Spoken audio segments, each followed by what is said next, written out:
Will either or both of these innovative machines be successful? Well, the Mindset computer was also innovative and had excellent graphics, but fell flat in its face. However, these machines are linked with one of the magic names in this business, Jack Tramiel. He started Commodore and salvaged Atari. The mention of Tramiel stirs strong emotions within the industry, and his power in the marketplace is legion. He is second only to IBM in the ability to establish de facto standards. And he is the major reason the press and public is willing to give these two machines a chance. But a computer is never more successful than the software written which exploits its potential. And while much of the existing software can be ported to these machines, that in itself is no reason to go out and buy either. There is today 3 major operating environments occupying the energies of programmers, 2 from Apple and 1 from IBM. It seems unlikely the available pool of software developers is expanding rapidly enough to support even 1 more operating system, let alone 2. That's how I see it. I'm George Morrow. Artificial intelligence, such an overly ambitious name for any discipline. One day, when we're all more computer literate, this expression will take its proper place with other classic contradictions such as postal service or military intelligence. How could such names such as expert systems or artificial intelligence ever have been coined in the first place? Well, my theory is that in the late 50s, when university-based computer research was largely funded by the military, these names were invented to impress the granting agencies. As often as not, this type of research had little, if any, connection with reality, and the more ambitious the sound of the project, the better chance it had to be funded.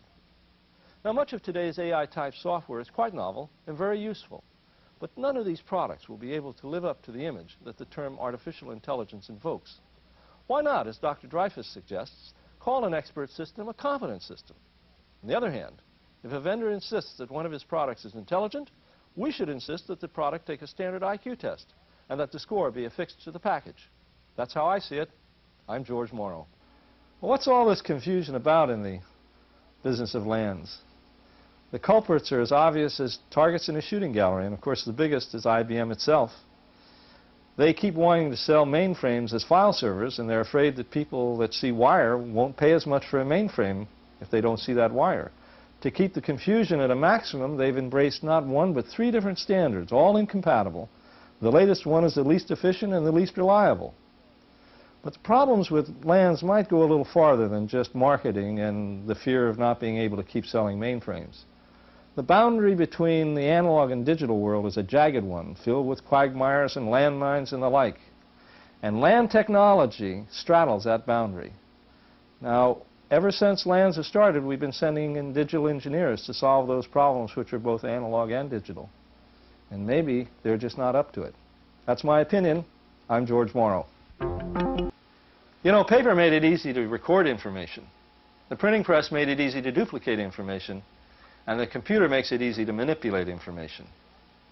Politics is the art and science of manipulation, manipulating people and events. So you can expect that the computer and the politician are going to go hand in glove. Now, lobbyists have manipulated legislatures for a long time. And the politicians are now going to use this computer as a device to try to manipulate you, to try to make you think that things are something that they aren't. Now, having a leg up on it is your best defense. And nobody ever told us or promised us that a democracy was going to be easy to run. But a well-informed population, a well-informed electorate, is the best device to keep it running well. Knowing what these computers can and will do is your best defense. That's my opinion. I'm George Morrow. Computers and medicine go so well together. Let's see if we can understand why. There are 3 points, I think. The first has to do with the acceptability of these devices to the doctor. They're a part of his life from the time he starts school well into his practice. Second, medicine by its very nature is filled with disappointments and failures, and any device that reduces this is a very powerful psychological feedback for the doctor. And thirdly, they're trained to be suspicious of data, whether it's from an experiment or whether it's from the symptoms of a patient. So when they apply this suspicion to computers, they make sure that the software is well wrung out, the bugs are gone. We have here a perfect formula for applying computers to any number of applications. That's the way I see it. I'm George Morrow. One seldom hears computers mentioned in complaints having to do with law enforcement. I don't mean to suggest we have nothing to worry about in this area. However, the techniques used in audit trail checks and security access logs, which protect operating systems and accounting software, are tools which can keep the abuse of information by law enforcement personnel to a minimum. We do need safeguards in this area. But equally important, we need to realize that the very nature of crime makes computers potentially a productive tool for our police departments. Criminals almost always repeat the way they commit a crime, and computers are particularly good at spotting and analyzing repetitive patterns. Also, they can save time and effort with the myriad of paperwork which is becoming a larger part of a policeman's day, whether in connection with a crime or as part of something as simple and routine as an auto accident. Today, there is fierce competition for our tax dollars, which will not change in the near future. Computers can make these tax dollars work harder for us in law enforcement. That's how I see it. I'm George Morrow. Like freeways, money is another resource which is consumed as fast as it's created. Now, the computer industry has come to expect that memory density will quadruple every 2 years, a whopping amount when compared with money or freeways. For the semiconductor people, this means smaller geometries and larger defect-free crystals.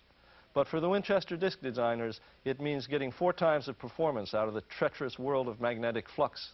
It means ever finer track densities and having to access those tracks with tricky electromechanical devices, stepper motors, springs, gears, and all the maddening problems with tolerances and mechanical resonances and the like.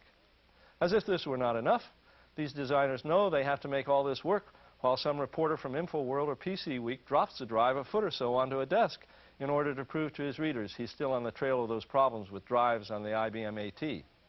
Not an easy life. I think it's time to say a prayer that these designers can keep doing the fantastic job we've come to take for granted. That's how I see it. I'm George Morrow. Isn't it marvelous? A seat on the stock exchange right in our own den. And all through the magic of the microcomputer. Millions of us investing our IRA savings with a click of a switch. And what better timing? The third major bull market of the century. Think of the fortunes to be made. Think of the bankruptcies to come. The last 2 times we succumbed to the lure of Wall Street, it was very exciting and profitable until market bears moved in and wiped it all out with a swipe of a paw. And this time we're deeper in debt than ever before as consumers. There's only 2 sure ways to profit in stocks. Buy carefully and hold on for years if necessary, or be the agent who conducts the trade. Unfortunately, the rest of us lose most of the time, and a lot of it is very much like gambling. In fact, if I were head of the Gaming Commission in Nevada, I'd be demanding equal time on all these computers to bring our games of chance to your den, just as the brokerage houses are bringing you theirs. After all, we're both after the same thing, your money. That's how I see it. I'm George Morrow. 500 or 600 million bytes of storage in a CD-ROM is a lot of space, enough to dazzle even the most jaded systems designer.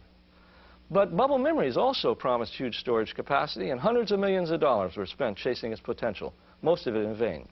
Look, any technology that has a lot of potential is going to be attractive. But to really succeed, it's got to fit comfortably in the environment that it intends to serve. And bubbles had a heck of a time ever looking like rotating disk memory. Likewise, the read-only nature of CD-ROMs requires specialized software and unique applications to make it fit right in the normal operating system of a computer. But worse, different specialized software for each different DOS, whether it's IBM, Apple, or whatever. And experience shows that software is the most expensive, difficult, and time-consuming part of any development project. CD-ROMs and bubbles share another common attribute, and that's high cost. These players are going to cost you at least $800, while their audio counterparts are selling for $200 or $300. Thus, the penalty for connecting this technology to a computer rather than a speaker is about $500, a rather formidable barrier to easy entry into the home. That's the way I see it. I'm George Morrow. Boy, I sure am glad for the therapy of this camera and all you people listening out there, because I build up a lot of hostility over the flagrant abuse of this word expert. It's bad enough from programmers. Common sense is not a vital trait for these people. But it's really stressful to have the word mangled by psychologists. You expect someone who understands human behavior to have a lot of common sense. Well, what is an expert? Someone or thing who understands a discipline so well that responses are automatic and based on patterns rather than rules. Experts know that rules must be broken some of the time. When? Knowing that answer is the difference between being expert and competent. Now, our present understanding of how the human mind works is so limited that there's no basis for anyone to claim to be a genuine expert in this area. Therapy wouldn't be the hit-or-miss thing it is otherwise. The bottom line, then, is that computers should be able to do as good a job as humans in some areas of therapy. After all, successful therapy results in a patient discovering how to solve his own problems. That's how I see it. I'm George Morrow.